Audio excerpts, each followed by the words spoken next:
ensuite certifié des indices boursiers islamiques et méthodologiques et applications sur le marché. Donc la présentation va s'articuler sur 3 grands axes. Premièrement, je vais présenter les indices boursiers, je vais parler du cadre orthodoxe, c'est-à-dire des principes de base pour comprendre un indice boursier.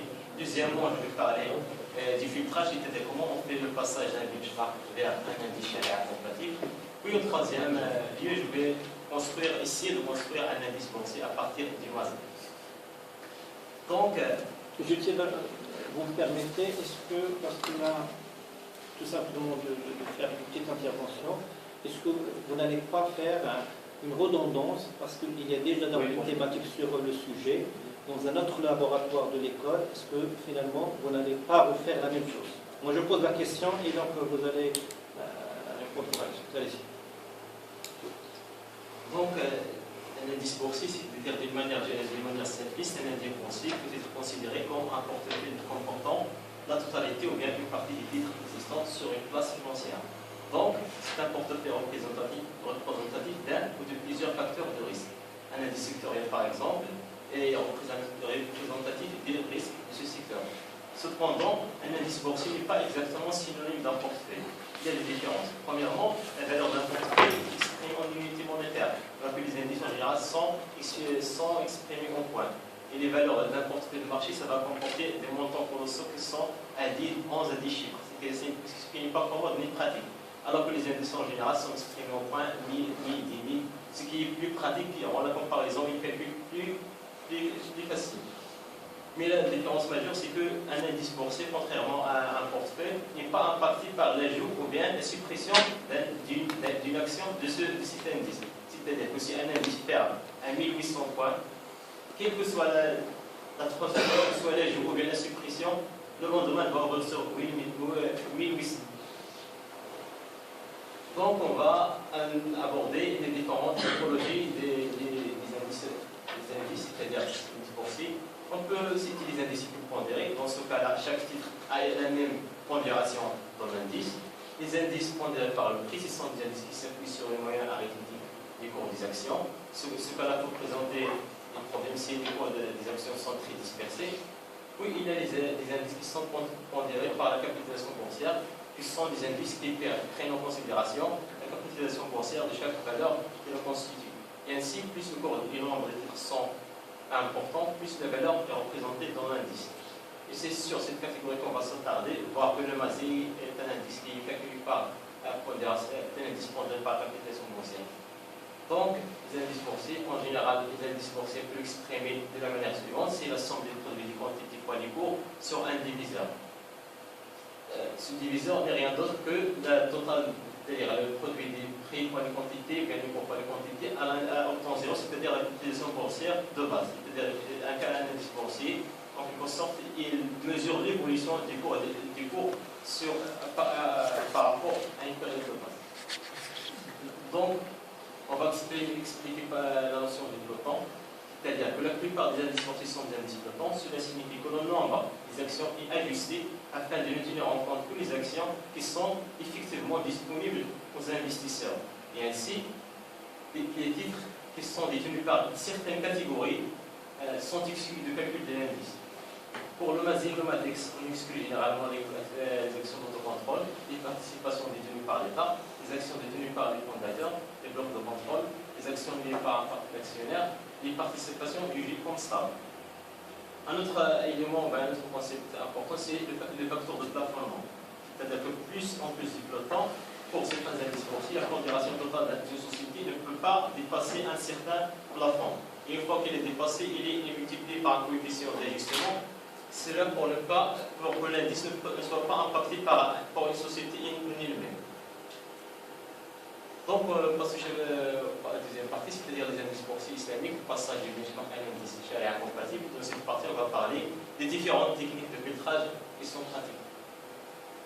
Donc, comme vous le savez, l'investissement islamique est d'abord sujet au respect des règles issues de la sharia qui prohibent un certain nombre d'activités. Cependant, il est intéressant de souligner que dans le cadre de l'islam, que l'interdiction, c'est l'exception. Et que les activités qui sont permises par la charia sont beaucoup plus importantes que celles qui sont interdites.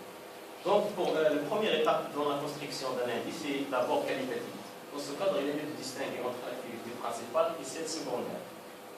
Pour l'activité principale, sont généralement exclues les sociétés exerçant dans les activités suivantes: l'alcool, l'industrie porcine des loisirs, l'armement, les services financiers et bancaires islamiques, les loisirs liés aux hôtels, casinos, sociétés de jeux de hasard, les produits érotiques et pornographiques, ainsi que toute activité juridique décidée par la loi musulmane.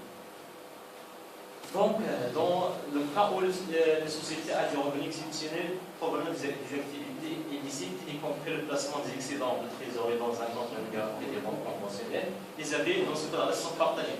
Il y a ceux qui disent que c'est illicite, d'autres qui disent que c'est illicite, mais à condition. Comme la société a des revenus qui sont non compatibles avec le sharia, dans ce cas-là, ce revenu jugé illicite ne doit pas dépasser un certain seuil du revenu global, qui est généralement de 5%. Deuxièmement, l'obligation de purifier des dividendes, c'est-à-dire aussi les revenus de 5% des revenus de cette société sont de sources illicites par les activités jugées illicites par la charia. Dans ce cas-là, 5% des dividendes doivent être tournés aux associations ou aux œuvres caritatives. Donc, on passe maintenant au filtrage financier. Le filtrage financier tient compte de la structure financière des sociétés émettrices, des normes et séries de ratios établis. Dans cette section, on va surtout s'attarder sur les ratios retenus par les indices boursiers islamiques phares, à savoir le Dow Jones, Standard & Poor's, Morgan Stanley Capital International, FTSE et Stocks. Donc, le premier ratio, c'est le ratio de l'endettement. Vous pouvez le constater, pour les 5 indices en numérateur, on a le total des dettes. Que le seuil de 33% et de 33% sont très proches. Donc, ce seuil de 33%, on dit que c'est retiré des fameux hadiths, tu le dois quitter. Et même si ce hadith est dans un autre contexte, c'est des testaments, le wasiya, mais on l'a utilisé pour établir une règle islamique, c'est-à-dire les istinas ou les istinas. Donc, par contre, au dénominateur, il y a deux tendances, soit la capitalisation boursière, soit le total des actifs.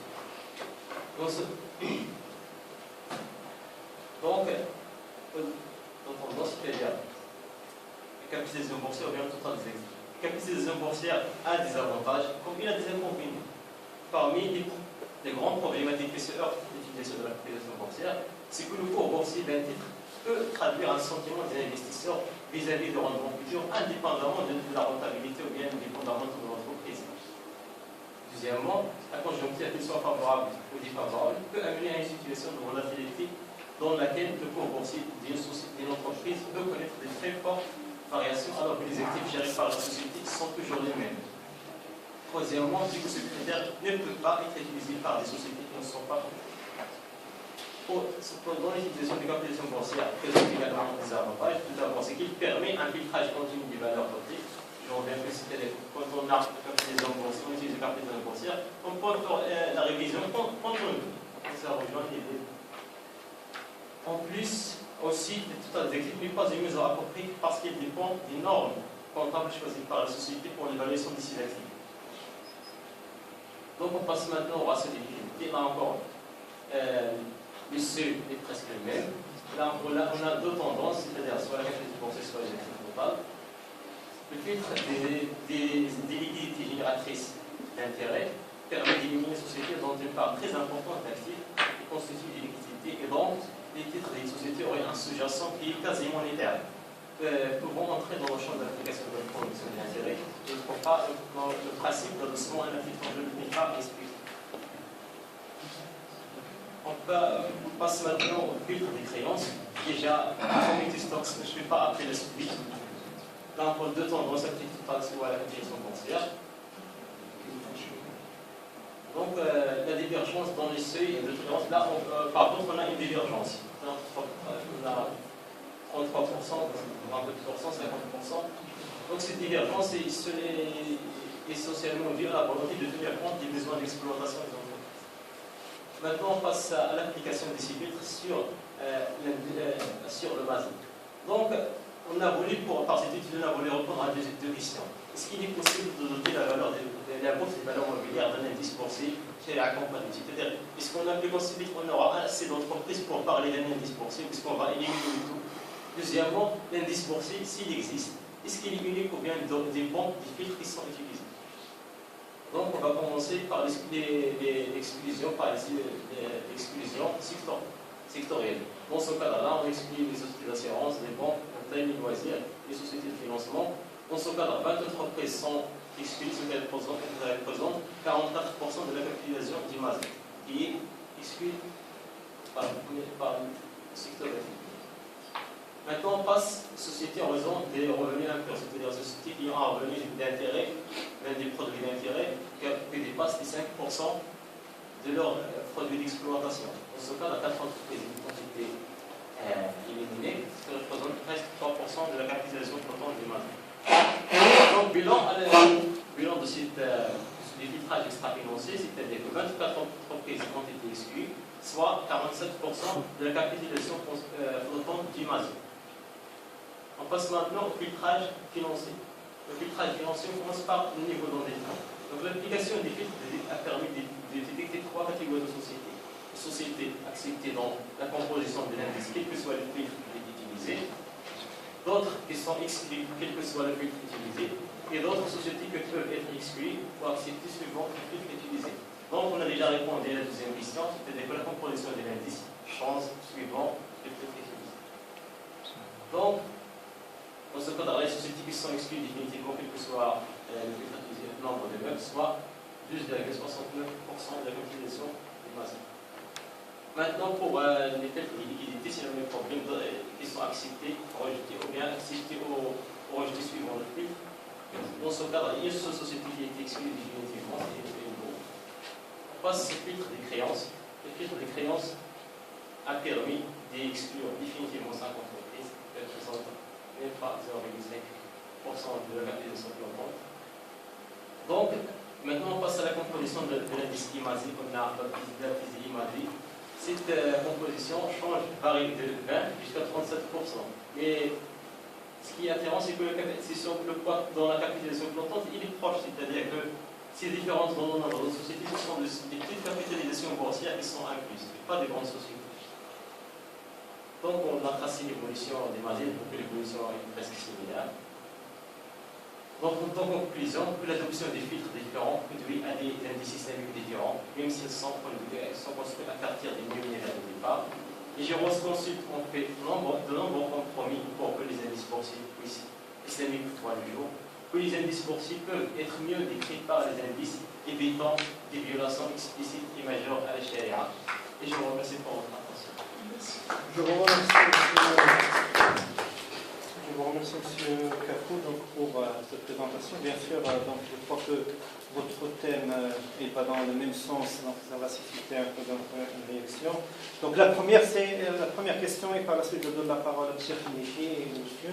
Moi j'ai la parole parce que vous n'avez pas présenté ici la période d'études. Vous avez fait les comparaisons, mais pour quelle période?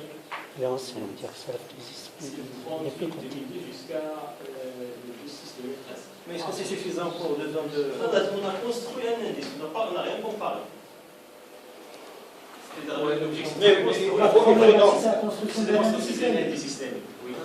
faut qu'il y ait un... Ça, c'est le plus important, c'est la persistance et la permanence donc, des conclusions. Donc, en fait, dans l'une pour vos questions, en fait, la date à laquelle vous avez fait le filtrage, c'est quelle date exactement? La date? Le filtrage? Oui. C'est vers le mois 6. Vers le mois 6. 6 2013. Oui, parce qu'en fait, comme vous le savez, il y a le processus de révision. C'est-à-dire chaque 3 mois, il faut faire un autre filtrage. Ce qui veut dire que, indirectement, on n'a pas le droit de tracer un tableau comme ça. Parce qu'il faut faire le même travail après chaque 3 mois. Et c'est ça la difficulté du travail auquel il faut s'appliquer. Parce que ce que vous avez fait votre filtrage le 30 juin, d'accord? Et vous l'avez appliqué avant et après. Alors que les sociétés ne sont pas les mêmes. Non, juste avant. Juste avant. Oui, voilà, juste avant. Juste avant, donc en fait, ce que vous avez fait du 1er septembre jusqu'au à peu près une année. Oui. Donc du 8 au 6. Ouais. Du 8, 12 au 10 6. mois. Voilà. Ce qui est donc très limité pour... Alors, moi, j'ai une petite intervention, ma collègue. Alors, concernant les conditions d'acceptation des entreprises qui ont une part de revenus, enfin une part de revenus impurs, etc. Vous avez posé deux conditions. C'est déjà bien d'avoir évoqué le fait qu'il y ait une petite divergence selon le fait que s'il y a une activité illicite, certains disent on ne rentre pas du tout, d'autres disent on rentre mais on respecte des conditions. Donc vous êtes arrivé aux conditions et vous avez évoqué Tzatahir et le pourcentage, c'est-à-dire la purification et le fait qu'on respecte les critères négatifs qui sont l'objet principal de l'exposé. Mais il y a deux autres conditions que les chercheurs plutôt tournés fiqh mettent en valeur. Quelles sont-elles? D'abord, le fait que ces critères ne sont pas une loi absolue, intemporelle. C'est-à-dire que ces critères sont une étape. Donc il y a un processus de tadarruj qui fait que le but de ces critères, c'est d'aller vers des entreprises qui n'ont plus les 5% de produits illicites. C'est pour ça qu'aujourd'hui en Arabie Saoudite, on a commencé avec la finance islamique par exemple, et on a donné ces critères. Après 10 à 15 ans d'exercice, on a aujourd'hui dans l'indice boursier saoudien 20 entreprises qui ont 0 revenu illicite et 0 crédit. Donc certains ulama d'Arabie Saoudite commencent à changer leur fatwa en disant que bon, au début on a dit que c'était possible d'entrer dans les entreprises qui ont 33% et 5%, mais aujourd'hui non. Pourquoi? Parce qu'il y a du choix. Parce qu'il y a du choix, on a 20 entreprises dans lesquelles on peut investir et qui sont 100% sharia compatibles, tant au niveau de la créance qu'au niveau des revenus impurs. Donc ça c'est une condition à ajouter. Ça serait une troisième condition, c'est la condition de tadarruj. Et la quatrième condition, c'est le wasiya ou le tawsiya. C'est-à-dire que ces ulama qui ont dit qu'on peut laisser les investisseurs entrer dans les entreprises qui respectent le screening négatif, ils doivent établir une lettre et l'envoyer au conseil d'administration disant qu'on n'est pas d'accord pour que l'entreprise emprunte avec intérêt, on n'est pas d'accord pour que l'entreprise dépose de l'argent rémunéré à intérêt, et on n'est pas d'accord pour que l'entreprise ait des revenus illicites. Pourquoi? Parce que le conseil d'administration, wakil, il est employé, il est wakil de l'actionnaire. Donc même si j'ai 1% d'actions dans les entreprises, had tawsiya au moins l'itabli'at dimma, c'est-à-dire elle doit être envoyée. Donc là, j'aimerais bien que vous ajoutiez dans votre recherche les deux autres conditions qui sont moins connues. Et c'est là la limite des analyses des indices islamiques, parce qu'on prend juste les screenings négatifs et on dit c'est bon, c'est islamique. C'est un peu plus complexe. J'ai 3 remarques. Deuxième remarque, pourquoi vous avez exclu une société de loisirs et d'hôtellerie? Exactement. Est-ce qu'elle a plus de 5% de revenus issus des boîtes de nuit et de l'alcool? Oui. Pour les sociétés de loisirs en général sont exclues parce qu'ils travaillent dans tout ce qui est boisson alcoolique. Cependant, il y a des indices. Pourcentage. Parce que les hôtels, mais s'ils ont plus de 5% des revenus issus de la boîte de nuit et de l'alcool, là d'accord. Donc c'est pour ça, quand j'ai vu loisirs et hôtellerie juste une seule, je me suis posé la question. Déjà, c'est la seule valeur. C'est la seule valeur qui fait l'hôtellerie dans la Voilà, bourse. dans la bourse. Donc là, il faudrait une précision sur le pourcentage des revenus impurs. Troisième question, et là c'est une question à l'auditoire, mais à vous aussi, c'est que les critères de screening, et ça peut faire l'objet d'un doctorat à part entière, est-ce qu'ils sont pertinents? C'est-à-dire que quand on a par exemple une société comme Tissalat Maghreb, qui est a priori sharia compatible, mais qui, dans ses publicités, il y a des femmes non voilées. Elle fait de la musique pour faire sa publicité. Elle fait des SMS gagnants, mais ici, des SMS gagnants, du loto. Elle vend de la musique. Des éléments qui ne sont pas disponibles dans les bilans annuels, chiffrés. Donc, est-ce que les critères sont suffisants ou bien on doit avoir un sharia qui inspecte et se prononce sur chaque entreprise? C'est une question ouverte. Parce que l'histoire du temps gagnant, beaucoup de perdants. Et ça n'existe pas sur les bilans. Les critères ne sont pas suffisants. Si je vous permettez, si j'ai bien compris cette fois-ci, l'indice qui est construit, ce serait comme un baromètre ou un élément sur lequel va compter un investisseur pour investir. Cela signifie qu'on ne peut pas investir selon les critères que vous avez posés que dans les plus ou moins 20 entreprises qui ont été retenues, le reste est exclu. Là, j'aimerais revenir sur un autre élément qui rejoint un peu ce que vous avez dit pour le Maroc Télécom et tout. c'est que cet indice n'est valable que dans un contexte qui est purifié si on utilise le fameux 5%. C'est-à-dire qu'on ne peut pas penser indice islamique en dehors de l'économie islamique, ce qui n'est pas valable. Autrement dit, moi, si j'ai de l'argent supplémentaire, j'achète des actions, puisque l'action en elle-même est licite, ok? Mais je n'entre pas beaucoup dans les fameux détails qui sont devant moi, mais je vais entrer dans le détail de la rentabilité. Bien évidemment, là où c'est clair, brasserie du Maroc, il y a une activité qui est clairement définie, on ne peut pas y investir, mais pour le Maroc Télécom ou la Antenne, on ne peut pas faire dans ce petit... Même la banque, c'est plus loin, parce que le contexte n'est pas encore préparé pour exclure les activités. C'est un grand débat qui est plus élevé que de parler le fameux index ou la... دابا هذا بحال كنبريباري الناس اللي هما ديجا مقتنع لي كونفينكو بين il ne peut investir que إلا جبتي ليه شي حاجه كيلوي سيرتيفي بين ودادي راه 100% حلال. كنقول راه لو كونتكست كامل خصو بعدا يتراجع، يعني تطبيق الحدود لا يمكن ان نطبقها الا طبقنا الشريعه. Le problème qui va se poser aussi, c'est problématique اننا كنخدموا على دي سوجي. لا هذا تدرج، هذا des étapes. On peut pas المهم انا بدي 77 طارت هذاك 7 le problème du charia compatible, il va se poser aussi avec la notion d'Yad. Si on prend au Maroc, là au Maroc, surtout, bien sûr que la tendance des ulama, il va être plus. Oui, bien sûr, je vous donne un indice. Donc, pour rebondir sur l'intervention de Toche, voilà. Donc, regardez, si on voit l'indice ici, vous avez dit, donc, la période de calcul, ce qu'elle nous fait réfléchir à partir de 2013.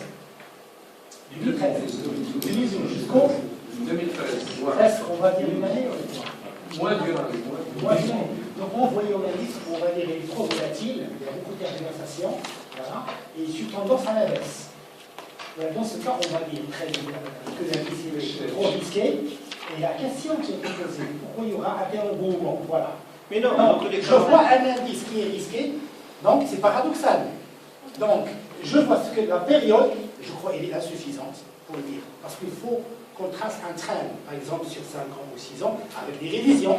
Et on va voir, si on trouve une persistance à la baisse, ou une sorte de mémoire lente, on va dire qu'elle est trop volatile dans ce cas.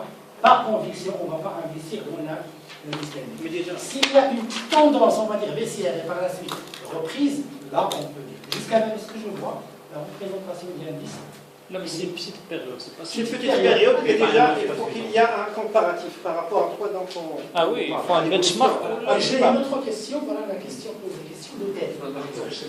Quand j'écris hôtel X, côté en bourse, est-ce qu'on va accepter, est-ce qu'on va exclure l'hôtel ou non?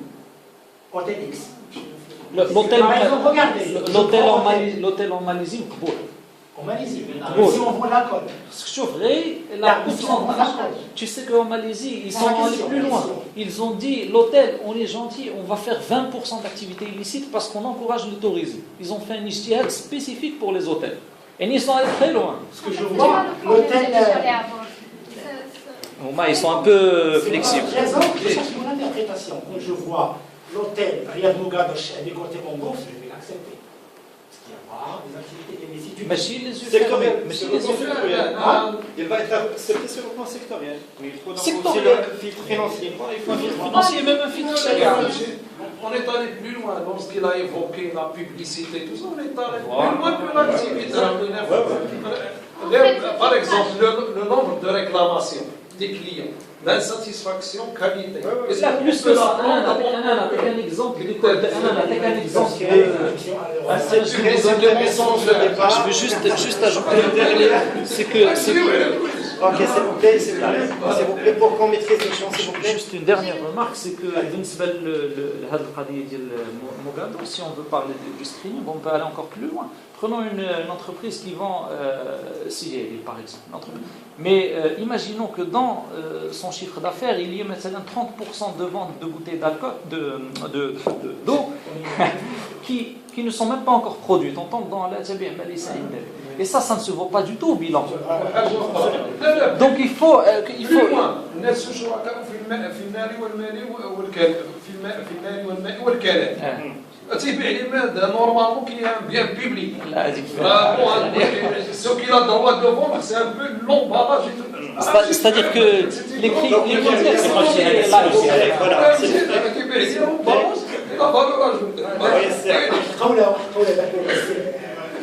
بلاش تقاوي صراحه ريزون قال لك راه بغيو يحلوا الحرام راه شحال ما كاينش مسلوق الحرام راه سي دور Il y a la dernière intervention. J'ai une question. L'avant-dernière. Avant-dernière, et monsieur, je vais être gentil, je ne suis pas président.